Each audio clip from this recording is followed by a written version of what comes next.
अस्सलाम वालेकुम नाजरीन, इस्तकबाल है आपका ज़ुबैर एजुकेटर चैनल पर। मैं ज़ुबैर अहमद फाज। नाजरीन आइए आज हम उर्दू के चैप्टर वाइज पढ़ाई शुरू करते हैं। आज का जो पहला चैप्टर है ज़बान की हुसूलियाबी और आमोज़िश, या फिर ऐसे कह सकते हैं ज़बान की आमोज़िश और ज़बान की हुसूलियाबी या फिर इक्तिसाब। हुसूलियाबी को इम्तिहान में इक्तिसाब भी पूछा जा सकता है या तहसील भी पूछा जा सकता है। आप यहाँ पर थोड़ा गौर करिएगा, सवालात इस तरह के आ सकते हैं। हुसूलियाबी यानी तहसील होना, या उसे हम इक्तिसाब भी कहेंगे। आइए, किस में इक्तिसाब होता है, क्या ज़बान में इक्तिसाब होता है, दूसरी ज़बानों में आमोज़िश होती है, ये तमाम सवालों के जवाब आज की इस वीडियो में मैं आपको दूंगा। और आज के इस वीडियो में हम कंटेंट पढ़ेंगे, इसके बाद मारूज़ी सवालात लेंगे। इस तरह से हमारी तैयारी पुख्ता होगी। तो चलिए बिना किसी देरी के आज का लेसन शुरू करते हैं। अगर आप चैनल पर नए हैं तो चैनल को सब्सक्राइब कर दीजिएगा और बेल आइकन ज़रूर दबाइएगा। ज़बान की हुसूलियाबी यानी लैंग्वेज एक्विजिशन से क्या मुराद है? नाजरीन, ये फ़ितरी, लाशऊरी और गैर रस्मी अमल है जिसके ज़रिए बच्चा अपने माहौल से मादरी ज़बान सीखता है। बच्चे का घर में माँ बाप और माहौल की नकल करके उर्दू या कोई और ज़बान बोलना। हम उर्दू पढ़ते हैं, हमारी मादरी ज़बान उर्दू है और मुख्तलिफ़ लोगों की अलग अलग ज़बान हो सकती है। तो कहने का मतलब ये है कि आप ज़रा याद करें कि आपने अपनी मादरी ज़बान उर्दू, हिंदी या कोई भी जो भी आप पढ़ते होंगे या फिर आपने सीखी होगी, क्या आपने पैदा होते ही ग्रामर की किताब उठा ली थी? जवाब तो ज़रूर नहीं होगा। आपने सिर्फ़ अपने माँ बाप, भाई बहन या मोहल्ले को सुनकर या उनकी नकल कर कर ज़बान सीखी होगी। आपने गलतियाँ की लेकिन किसी ने आपको नहीं डांटा बल्कि प्यार से सही करवा दिया। ये सारा अमल आपके दिमाग में खुद ब खुद चलता रहा, आप बग़ैर सोचे समझे बोलने लगे हैं। नाजरीन, इसमें कोई क़वायद की किताब या बाकायदा उस्ताद नहीं होता। बच्चे को माहौल की मुकम्मल आज़ादी दी जाती है। बच्चे बग़ैर ग्रामर रटे बोलते हैं और वो गलती करते हैं लेकिन उसके साथ साथ उसे दुरुस्त भी कर लेते हैं। असल में यहाँ अहम फ़लसफ़ा ये है कि ये अमली इस्तेमाल यानी फंक्शनल यूज़ पर ज़ोर देता है। नोम चोम्स्की का नज़रिया LAD यानी लैंग्वेज एक्विजिशन डिवाइस की हिमायत करता है। नाज़रीन, मैं आपको LAD तरीक़ा पूरा मुकम्मल तौर पे बताता हूँ, बस आप ये याद रखिएगा कि ज़बान की हुसूलियाबी क्या, यानी जब ज़बान खुद ब खुद बग़ैर कोशिश के माहौल से मिल जाए तो वो हुसूलियाबी है और ये फ़ितरी होती है।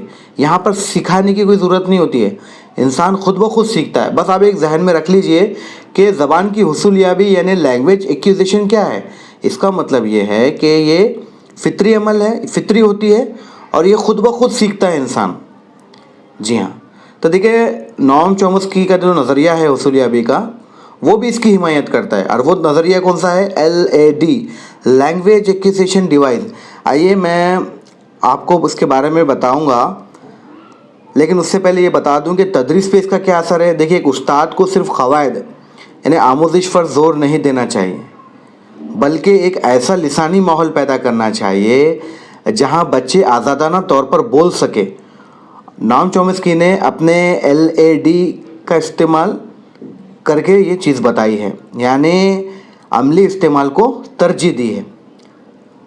और देखिए, इस पर एक सवाल बन सकता है। किस तरह का सवाल आ सकता है कि बच्चे में ज़बान की पैदाइशी सलाहियत का तस्वुर किसने पेश किया? याद रखिएगा, बच्चे में ज़बान की पैदाइश का सलाहियत का तस्वुर, अगर इस तरह का सवाल आता है तो आप जवाब में लिखेंगे नोम चोम्स्की। चलिए मैं तरीक़ा बताता हूँ आपको, LAD तरीक़ा क्या है। देखिए क्या है LAD तरीक़ा, इसका मुकम्मल नाम होगा लैंग्वेज एक्विजिशन डिवाइस, यानी ज़बान हासिल करने का आला या मशीन। अब किस तरह, अब देखिए इसका खुलासा बताता हूँ। नज़रिए का खुलासा किस तरह है कि नोम चोम्स्की का कहना है कि इंसान जानवरों के बरक्स जब पैदा होता है तो उसके दिमाग में ज़बान को सीखने की पैदाइशी सलाहियत पहले से ही मौजूद होती है। ये सलाहियत एक मशीन की तरह काम करती है। जो बाहर के लिसानी माहौल से मालूमात लेकर उसे ज़बान में बदल देती है। अब देखिए, इसको एक आसान मिसाल के तौर पे समझेंगे नाज़रीन। आपका दिमाग एक ऐसा कंप्यूटर है जिसमें ज़बान सीखने का सॉफ्टवेयर हम मिसाल के तौर पे समझ सकते हैं LAD पहले से ही इंस्टॉल किया हुआ है नॉम चोम्स्की के मुताबिक। जैसे ही आप उसे माहौल से डेटा क्या होगा माहौल का, यानी लोगों की बोली हुई आवाज़ें, बातें उनकी, जैसे ही उसको हम आवाज़ें देते हैं जो अपनी बातें अपने दिमाग तक पहुंचाते हैं, जैसे ही उसको सिग्नल मिलता है तो ये फ़ौरन उससे प्रोसेस करके ज़बान बोलने के काबिल हो जाता है। इसे कोई सिखाने की ज़रूरत नहीं होती है, वो खुद ब खुद माहौल में देखकर ये जो बातें होती है उससे सीखता है, गलतियाँ करता है और ख़ुद ब खुद सीखता है। उसे कोई ग्रामर के तरीके से सिखाने की ज़रूरत नहीं होती। तो नॉम चोम्स्की का जो LAD नज़रिया है ये भी ज़बान के हुसूलियाबी यानी ख़ुद ब खुद सीखने की हिमायत करता है। याद रखिएगा, ज़बान की हुसूलियाबी की हिमायत करता है। अगर सवाल आ जावे एग्ज़ाम में कि चोम्स्की का नज़रिया हुसूलियाबी की हिमायत करता है या नहीं है, तो जवाब इसका ज़ाहिर सी बात है हाँ होगा। आइए अब हम सीखेंगे। उम्मीद है नाज़रीन कि आप हुसूलियाबी का मतलब समझ गए होंगे। खुद ब खुद सीखना, खुद ब खुद आना जिसको बोलेंगे। जब ज़बान खुद ब खुद बग़ैर कोशिश के माहौल से मिल जाए तो वो हुसूलियाबी या फितरी होती है। आइए अब मैं आपको चोम्स्की के नज़रिए चोम्स्की का नज़रिया क्यों पेश की गया इसकी भी एक वजह बताता चलो। अगर सवाल देखें, बच्चा जिस माहौल में ज़बान सुनते हैं वो अक्सर नामुकम्मल, गलतियों से भरा हुआ और अधूरा होता है, लेकिन इसके बावजूद बहुत जल्द कामिल और पेचीदा जुमले बोलना सीख जाते हैं। ऐसा कैसे मुमकिन है?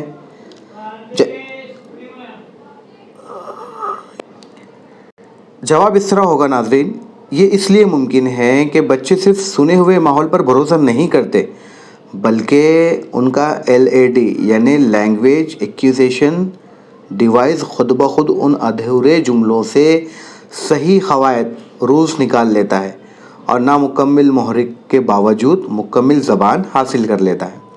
जी हाँ नाज़रीन, इसका एक सीधा साधा मकसद यही है कि बच्चे में ज़बान की पैदाइशी सलाहियत का तस्वुर LAD नॉम चोम्स्की ने पेश किया और उनका कहना ऐसा है कि वो इंसानी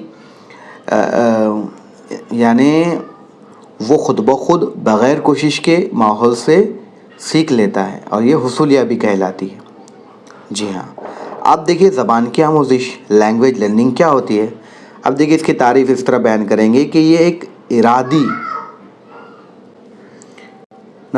इरादी शऊरी और बाज़ाब्ता अमल है जिसमें ख़ास कोशिश करके दूसरी ज़बान सीखी जाती है। स्कूल में उस्ताद के ज़रिए ग्रामर के उसूलों और नए अल्फाज को याद करके अंग्रेज़ी, अरबी या कोई और ज़बान सीखी जाती है। जी हाँ नाज़रीन, तारीफ़ एकदम आसान अल्फाज में बयान किए गए हैं। अगर 1 से 2 मरतबा हम पढ़ेंगे तो समझ जाएंगे। ये एक इरादा किया हुआ होता है, एक शऊरी तौर पे बाज़ाब्ता अमल होता है जिसमें कोशिश की जाती है कि दूसरी ज़बान सीखना है। इसलिए स्कूल में उस्ताद के ज़रिए ग्रामर के उसूल और नए अल्फाज को याद कराकर मुख्तलिफ़ ज़बानें सिखाई जाती हैं। अब क्या तरीक़ेकार होगा नाज़रीन इसका? अब देखें, क़वायद, निसाब या दरसी किताबों के उसूलों पर मबनी होगा। इसमें उस्ताद का किरदार बहुत अहम होता है। किस तरह अहम होगा कि तालिब इल्म पहले क़वायद याद करता है और फिर जुमले बनाता है। अब उस्ताद क्लास में जाएगा, चौक उठाएगा, डस्टर बोर्ड पे लिखेगा, बच्चों को पढ़ाएगा, बच्चे अपना पढ़ने की कोशिश करेंगे, किताबों से देखकर पढ़ेंगे। यानी ये इसमें नाज़रीन यानी कोशिश की जा रही है, सीखने की कोशिश की जा रही है, सिखाया जा रहा है। लेकिन हुसूलियाबी में ऐसा नहीं होता, वहाँ पर ख़ुद ब खुद सीखते हैं, माहौल से सीखते हैं, अपने आसपास के लोगों से सीखते हैं। अब मैं आपको ये बता दूं कि ये दुरुस्तगी, एक्यूरेसी और उसूलों के पाबंदी पे ज़ोर देता है। ज़्यादातर तालीम, फॉर्मल एजुकेशन इसी तरीक़े से दी जाती है और जो हुसूलियाबी का होता है वो नेचुरली होता है। अब देखें, फॉर्मल तरीक़ा इसी तरह दी जाती है। अब इसको समझने की कोशिश करेंगे नाज़रीन। अब आप देखें, आपने अंग्रेज़ी, अरबी या कोई और स्कूल में उर्दू क़वायद कैसे सीखे? आपको क्लासरूम में जाना पड़ा, आपके उस्ताद ने टेंसेस या ग्रामर के क़वायद सिखाए, फिर आपने नए अल्फाज याद किए। ये सारा अमल बाकायदा शऊरी कोशिश और मेहनत का नतीजा है। याद रखें, जब इंसान معاف کیجیے گا، جب زبان کو قواعد، محنت، کتابیں اور کلاس روم کے ذریعے شعوری طور پر سکھایا جائے تو وہ آموزش کہلائے گا۔ ناظرین اور بتا دوں کہ یہ ایک رسمی ہوتا ہے جبکہ حصولیابی غیر رسمی ہوتی ہے۔ اب آپ کو میں دونوں کے بارے میں تھوڑی سی معلومات دے کے سمجھاتا چلوں کہ جو حصولیابی ہے وہ جب زبان خود بخود بغیر کوشش کے ماحول میں مل جاوے تو وہ حصولیابی یا اکتساب کہلائے گا۔ ناظرین اس کے لیے ایک الفاظ اس طرح بھی استعمال ہو سکتے ہیں ٹیٹ میں، اکتساب بھی کہیں گے، اسے زبان کے لیے استعمال ہوتا ہے، یہ لینگویجز کے لیے۔ حصولیابی یا اکتساب یہ ایک فطری ہوتا ہے ناظرین، خود بخود ہوتا ہے، جبکہ جو آموزش ہوتی ہے، آموزش کا جو طریقہ ہوتا ہے اس میں زبان کے قواعد، محنت، کتابیں، کلاس روم کے ذریعے شعوری طور پر سکھائے جاتے ہیں اور وہ آموزش کہلاتی ہے۔ آموزش یعنی سیکھنا یا سکھانا، سیکھنے سکھانے کا عمل۔ جی ہاں ناظرین، اور حصولیابی یعنی خود سے سیکھنا، یعنی خود بخود سیکھ جانا، معاف کیجیے گا، خود بخود سیکھ جانا اسے کہیں گے۔ اور آموزش کا مطلب ہوگا کوشش کر کے سیکھنا۔ بس اب یہ دو باتیں آپ اپنے ذہن میں بٹھا لیں، آموزش یعنی کوشش کر کے سیکھنا، اور حصولیابی یا اکتساب کا مطلب ہوگا یا تحصیل کا مطلب ہوگا خود بخود آ جانا یا خود بخود آنا۔ جی ہاں ناظرین، تو ہم کہہ سکتے ہیں آموزش یعنی جب زبان کو قواعد، محنت یا کتابوں یا کلاس روم کے ذریعے یا کوئی بھی طور پہ شعوری طور پہ سکھایا جائے تو وہ آموزش ہوگی اور یہ رسمی طریقہ کہلاتا ہے۔ اب دیکھیے سٹیٹ میں بھی آپ سے پوچھا جا سکتا ہے کہ ایک استاد کو کلاس میں کیا کرنا چاہیے، کس طرح کے، یعنی اس طرح سے سوال ہو سکتا ہے کہ بطور استاد آپ کو حصولیابی کا ماحول پیدا کرنا چاہیے، یعنی بچوں کو زیادہ سے زیادہ بولنے اور استعمال کرنے کا موقع دینا چاہیے۔ آپ کو آموزش کا طریقہ، اب جیسے مثال کے طور پر قواعد سکھانا بھی استعمال کرنا ہے، لیکن مقصد یہ ہونا چاہیے ناظرین، مطلب اب قواعد سکھا رہے ہیں آپ تو، لیکن مقصد یہ ہونا چاہیے کہ بچے صرف گرامر رٹے نہ بلکہ بات چیت میں روانی ہو، فلوئنسی ہو کمیونیکیشن میں۔ جی ہاں، وہ اس طرح سے سمجھ کر پڑھیں اور سیکھیں۔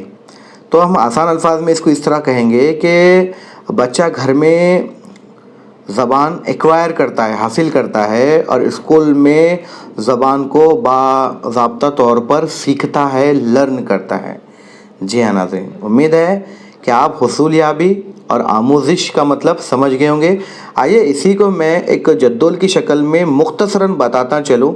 اب دیکھیں سیدھے جانے سے، دیکھیں یہاں سے زبان کی آموزش شعوری طور پر ہوتا ہے، کانشیسلی پروسیس ہوتا ہے ناظرین، یہاں پر یعنی پری پلاننگ ہوتی ہے، کس طرح کرنا ہے ہمیں معلوم ہوتا ہے، اور یہ جو زبان کی حصولیابی ہوتی ہے لا شعوری ہوتی ہے، انکانشیسلی ہو جاتا ہے ناظرین، یعنی بغیر کسی سوچے سمجھے ہی وہ آٹومیٹکلی ہمارے پروسیس ہونا شروع ہو جاتا ہے۔ اس کے بعد آپ دیکھیے آموزش میں مصنوعی کوشش کی ضرورت ہوتی ہے، آرٹیفیشیلی ایفرٹ کرنا پڑتا ہے، کوشش کرنا پڑتی ہے، لیکن زبان کی جو حصولیابی ہوتی ہے وہ فطری طریقہ ہے، بغیر کوشش کے وہ اخذ کیا جا سکتا ہے، حاصل کیا جا سکتا ہے۔